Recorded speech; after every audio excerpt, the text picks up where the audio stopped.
Everybody in attendance tonight, get a bottle in your hands and pull up. And if you are K&M, hated them. Hello and welcome to Inconsequential Souls. So, we finally get to see what Dark Souls 3 may look like. We've had the network test. Several weapons were featured, and I want to briefly discuss them, but not really get into the mechanics of those weapons, because that's not really what this discussion is about.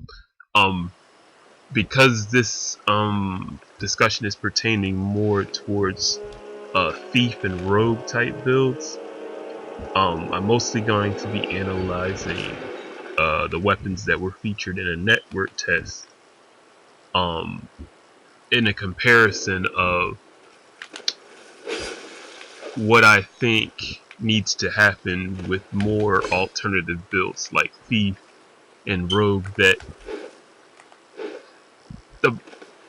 I would say the majority of Souls players probably won't be using.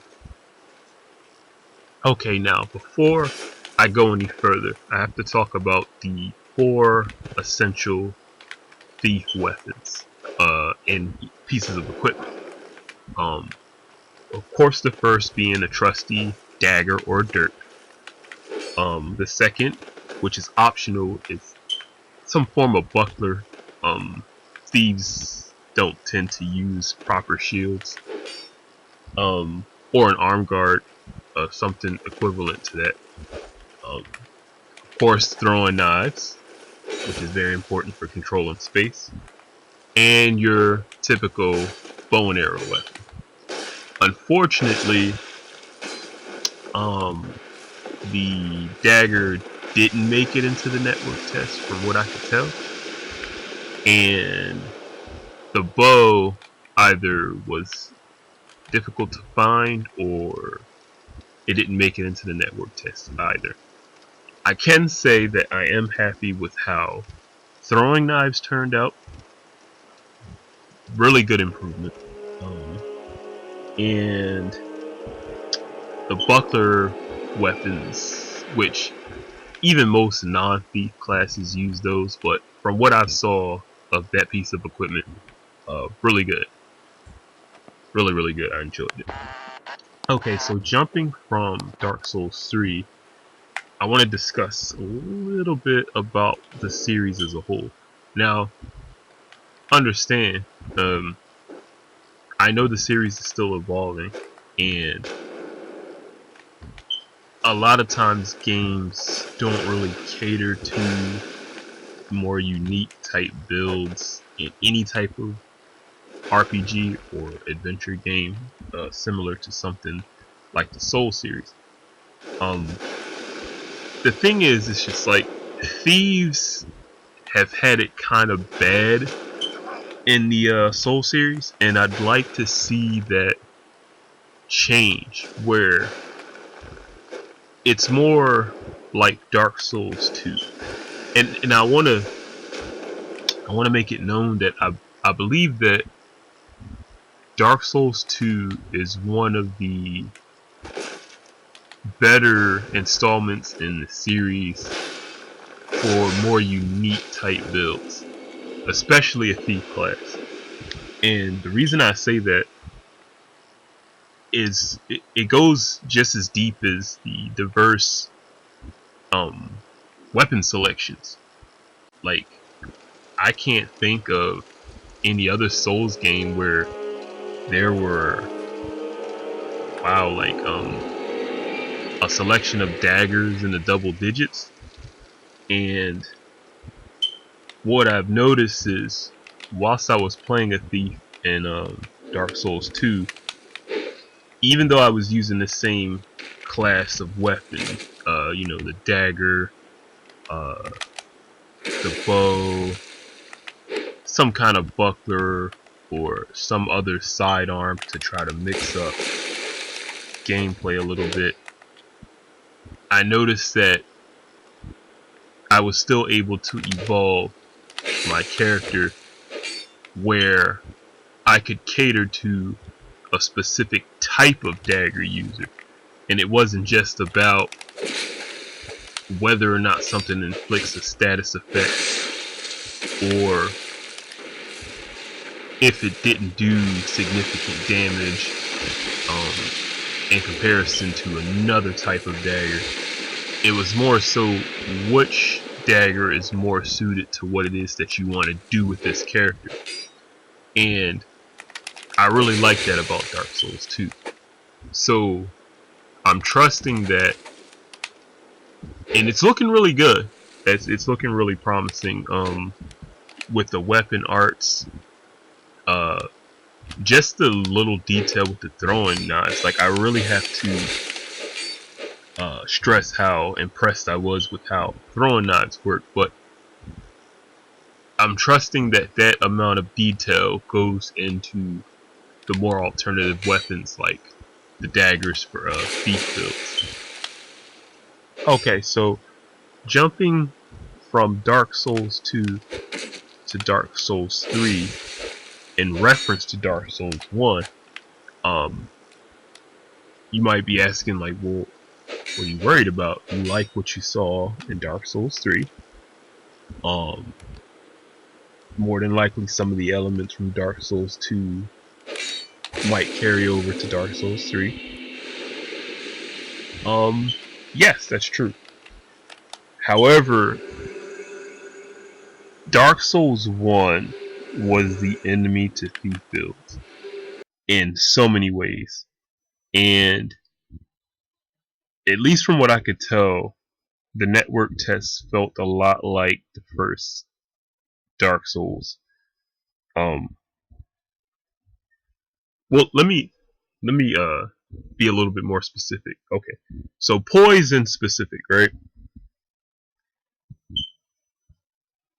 Most of the thief-based weapons kind of were really risky to use against a person who stacked a lot of poise, because one, they didn't do a lot of damage, and second, you had to commit with each attack.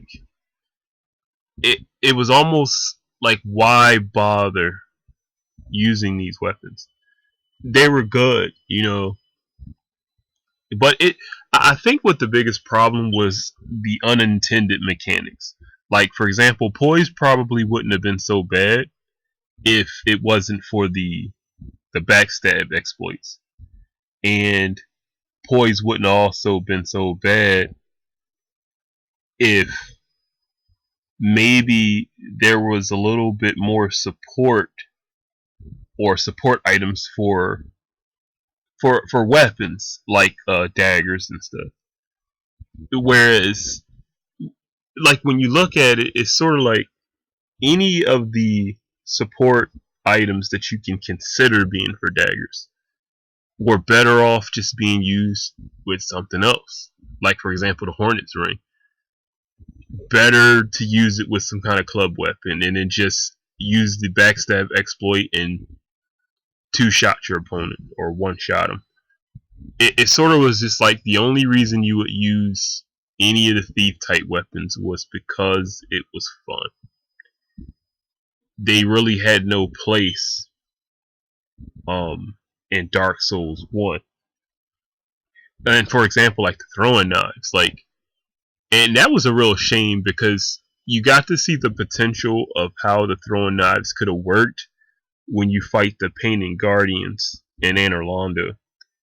But for some reason, when you get a hold of them, no matter how high your dex is, you commit so hard to these throwing weapons that don't even do that much damage to begin with. And it's a huge risk. And then most people, if they're charging you, you poise right through it. And it just didn't do enough damage. So, again, I already said how I feel about the throwing knives in Dark Souls 3, but, you know, I'm just making a point about the first game, how it's a possibility some of those things might find their way into the third game. And then, of course, poison was pretty bad. I don't think they're going to go back on the progress that they've made with poison from the first game to the second one, because poison is actually deadly in Dark Souls 2. You can pretty much close a match out, poisoning an enemy. So that's definitely great. I'm fairly certain they're not going to touch that. Stealth, though, I didn't see any indication that they would have some sort of stealth alternative. Now, I personally enjoyed the Ring of Fog and the Hidden Body spell in the first game. However, in Dark Souls 2, it didn't really need to make a return because of the Ring of the Living, where, you know, you could just make your character look human, and depending on what level you were on, you could simply just change your armor or fashion souls yourself to blend into the environment and kind of have authentic stuff if you want. So I'm not sure if that's going to make a return, an item like the Ring of the Living. Now that would be nice, but I don't know. I didn't see anything like that. So yeah, I do have just a few concerns. I really wish. Yeah, I'd just say I really wish I could have seen more potential for possible thief builds in the future of the Dark Souls 3 game, but unfortunately it was just the throwing knives and of course the removed mechanics, you know, the exploit backstabs, where, you know, now reflex and timing and all of that will actually play a bigger role, rather than, you know, just exploiting mechanics. Well, that's pretty much my rant about that. I had some more concerns and ideas for Dagger Weapons that I'll probably share in another video. And I definitely did want to talk about some of the improvements that I want to see with bow weapons in the future of the series as well. I'll be making a separate video about my problem with bows too. Like, I do think they're better, obviously. But I do think they were better in some ways in the first game too. But yeah, who knows with these things? It could always go either way. All I can do is just hope for the best, and I'll just try to make sure I do my best to actually share some of my ideas to help improve the series like others have contributed. So that way I won't have room to complain, because a bad idea can get feedback rather than, you know, constantly complaining about something and have it show up in the series over and over and over again, and you never said anything about it in the first place. So that's that. This has been Inconsequential Souls, and I hope to see you next time.